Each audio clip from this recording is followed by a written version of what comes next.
In today's video, I'm going to teach you how to fix the two-finger scroll not working on Windows 11.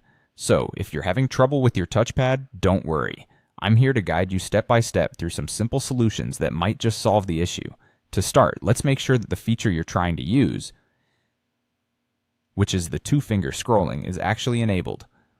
This can sometimes get turned off by mistake, so it's always a good idea to check. First, you need to open your Windows settings. You can do this quickly by pressing the Windows key and the letter I on your keyboard at the same time. This shortcut is handy and will save you time navigating through menus. Once you're in the settings, look for the section labeled Bluetooth and Devices on the left-hand side. Go ahead and click on it. From there, choose Touchpad.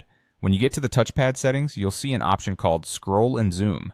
Click on that and you'll notice some settings under it. If you want the two-finger scroll to work, make sure that the option labeled Drag Two Fingers to Scroll is turned on.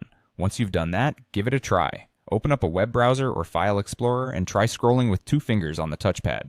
If it works, congratulations, you've successfully re-enabled the two-finger scroll. If not, don't worry. We still have a couple more things to check. Let's move on to the next possible solution.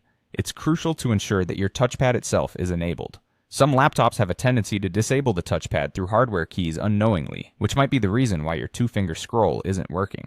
Go back to the settings if you closed it earlier by pressing Windows and the I key again. Navigate once more to Bluetooth and Devices and then to Touchpad. Here, check that the toggle switch for the touchpad is set to on. If it's off, simply click to turn it on. Now, on some laptops, there may be a specific function key combination, such as FN plus F7 or FN plus F9, that enables or disables the touchpad. It's worth a quick check to ensure that this function key isn't accidentally turned off. Look for a small icon on your function keys that looks like a touchpad with a line through it, and give that a try if the toggle within the settings appears to be already on. And there you have it. With these simple checks, I hope your two-finger chipstick to scroll issue bust is resolved and working smoothly again. Windows 11 and WADS Cyclites has a lot of customizable settings, and sometimes a simple toggle is all it takes to make everything run as it should. If you found this video helpful, don't forget to like and subscribe for more tech tips and solutions. Thank you for watching, and feel free to share your experience or ask questions in the comments below.